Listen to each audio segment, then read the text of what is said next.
Quoi de neuf les gars? Bon retour parmi nous. Merci d'avoir regardé une autre vidéo. Ces choses se passent super bien, alors je vais continuer à les faire tourner.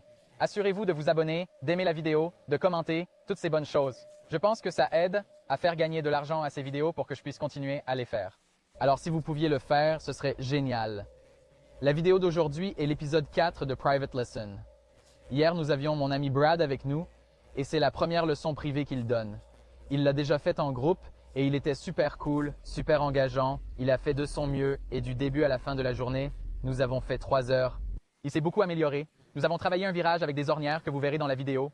Je sais que vous avez posé des questions sur les ornières et nous avons eu l'occasion parfaite de travailler un virage avec ornière avec lui.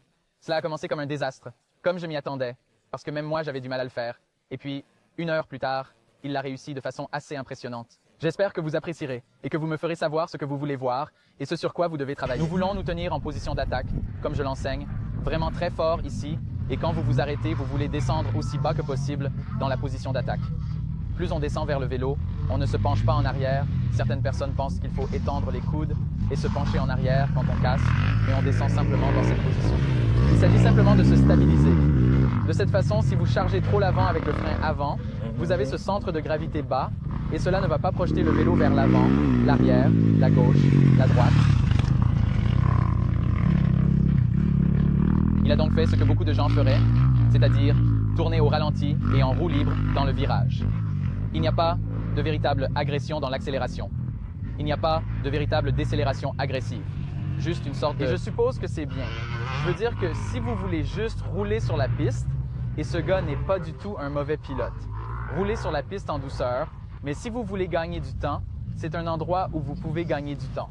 En descendant une colline où tout le monde se détend, j'appuie sur l'accélérateur. Une tête d'arroseur, une grosse motte de terre, une ornière spécifique, une ombre, et je sais que je vais accélérer jusqu'à ce point et que c'est là que je dois freiner. De cette façon, je crée une zone autour de la piste où je sais que je vais accélérer et où je dois freiner. Et je peux reproduire chaque tour.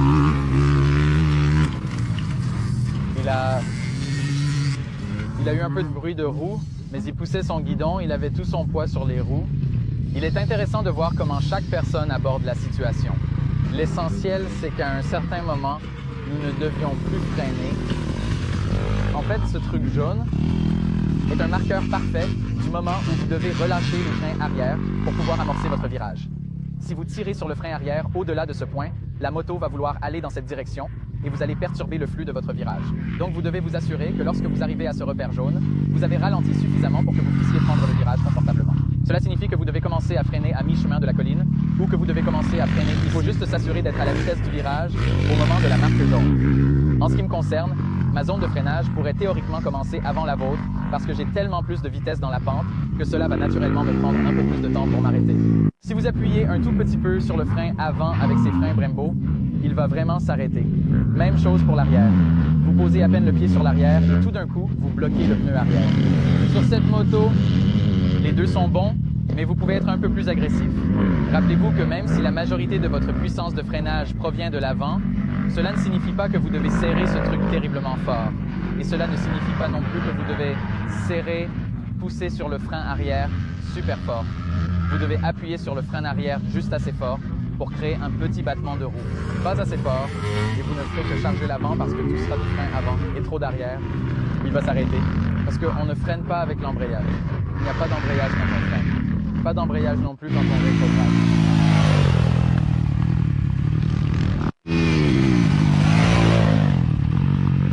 La première fois, il s'agissait essentiellement d'une côte. Vous étiez dans une position descente, votre pied était un peu mal placé, mais du point de vue de la position du corps, vous étiez bien. Mais si vous écoutez votre vélo, c'est comme si vous rouliez en roue libre. La deuxième fois, j'ai peut-être entendu pendant 1 seconde un tout petit peu de... sur le point d'être un bruit de roue. C'est ce que nous allons faire. L'un des objectifs est d'obtenir des bruits de roue ici. Lors du prochain passage, ne vous préoccupez pas trop du frein avant pour l'instant. Appuyez sur le frein arrière aussi fort que possible et voyez ce qui se passe. L'objectif est de faire caler la moto ou de s'en approcher le plus possible. Essentiellement, les bruits de roue sont comme sur le point de caler. Donc, si vous pouvez arriver au point de décrochage et revenir un peu en arrière pour savoir au moins où se trouve la limite, c'est mieux que de descendre la colline en roue libre à chaque fois. Il suffit donc d'appuyer sur le frein arrière et de voir ce qui se passe. Je vous l'ai dit, c'est ce que je fais souvent. C'est comme si je me détendais, comme si j'attendais. Vous n'êtes pas seul.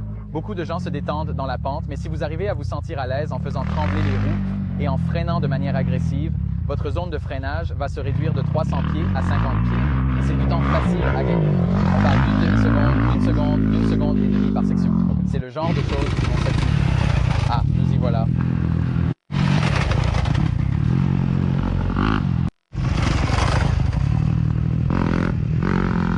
Je suis comme, mon cerveau est comme, je dois me concentrer sur mes pieds. C'est vrai. C'est exactement ce qui se passe. Votre cerveau peut choisir l'un ou l'autre. C'est soit une bonne position du corps, soit un bon freinage. Tu es passé d'une bonne position corporelle, mais tu ne savais pas comment freiner, et maintenant tu freines correctement, mais ta position corporelle est devenue merdique. Il faut donc maintenant essayer de freiner lentement. Le premier que tu as fait était de loin le meilleur. Et puis je ne sais pas si tu as essayé d'augmenter ta vitesse dans les deux autres. Je pense que vous m'avez donné confiance en m'applaudissant, et je me suis dit, je ne sais pas ce que je vais faire, mais je ne sais pas ce que je vais faire.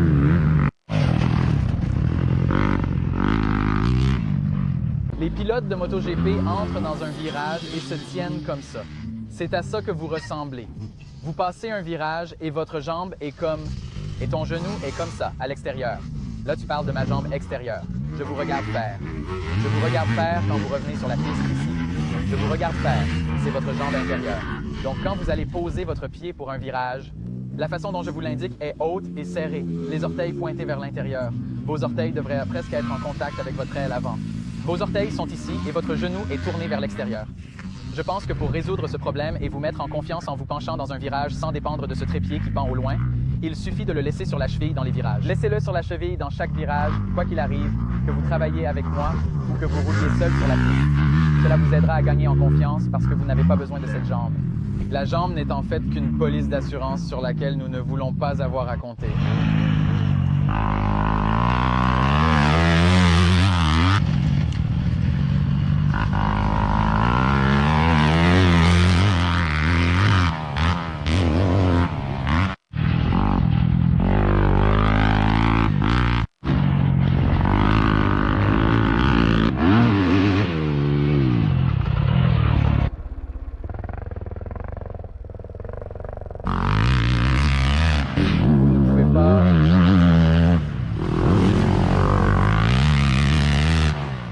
Vous ne pouvez pas vous bloquer sur un point, parce que si vous vous bloquez sur un point trop longtemps, vous finirez par rouler jusqu'à lui.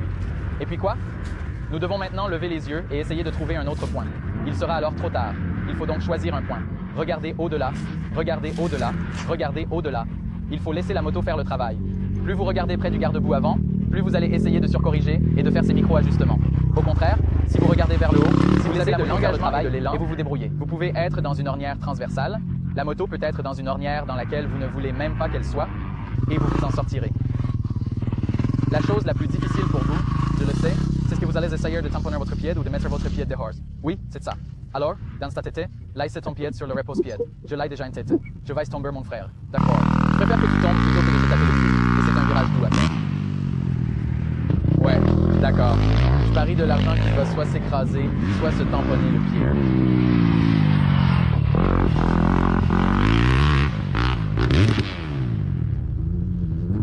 C'est bon? C'est bon. Il est resté debout tout le long et s'est écrasé alors qu'il n'était pas censé rester debout. Je l'annonce à nouveau, pour la deuxième fois. Quand il s'engage à s'asseoir, je parie qu'il a peur de l'accident. Il va donc se tamponner le pied. Je le garantis.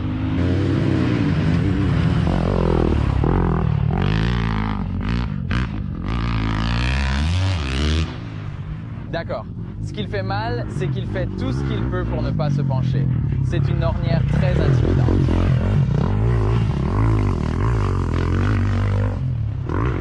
Tout le monde essaie de la traverser sans se pencher. Il faut un peu d'angle d'inclinaison pour faire passer le vélo dans cette ornière.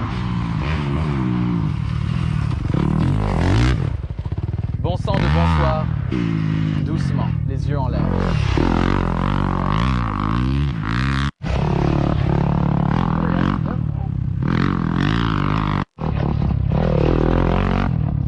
Vous pouvez le voir faire ces petits mouvements, ce qui vous indique qu'il regarde juste devant son garde-boue avant et qu'il essaie de trop s'équilibrer sans laisser la moto faire le travail. D'accord, rien de tout cela n'était parfait. Eh bien, j'ai levé la tête sur ce dernier. Dernier, c'est vrai. Mais c'est ça le truc, tu fais des erreurs, mais tu es capable de les corriger à la volée. Et je peux voir que ta confiance s'améliore et que tu n'as pas peur de tout jeter par la fenêtre quand les choses commencent à mal tourner.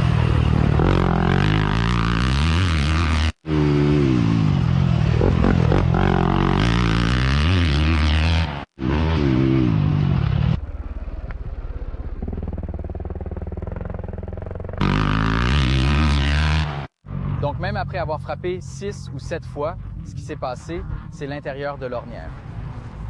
Cette partie de l'ornière est plus basse parce que la cheville de mon pied la rongeait. L'ornière a donc un peu plus de sens maintenant qu'avant.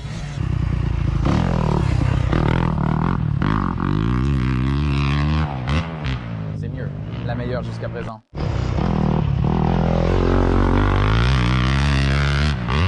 Yoli. Je commence à prendre confiance. La deuxième vitesse, vous êtes sur le point de l'épuiser. En fait, la dernière fois que j'ai passé la troisième, c'était à la fin du décollage. Essayons de laisser la troisième vitesse cette fois-ci. Avant de commencer à faire l'exercice avec une seule main, laissez la troisième vitesse jusqu'au bout.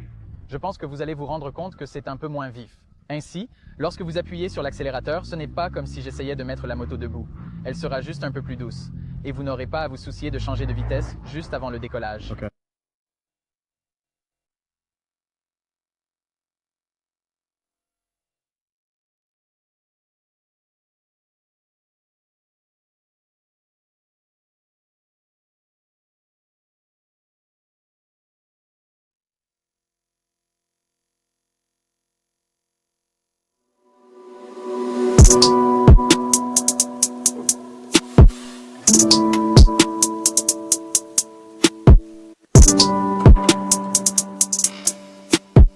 You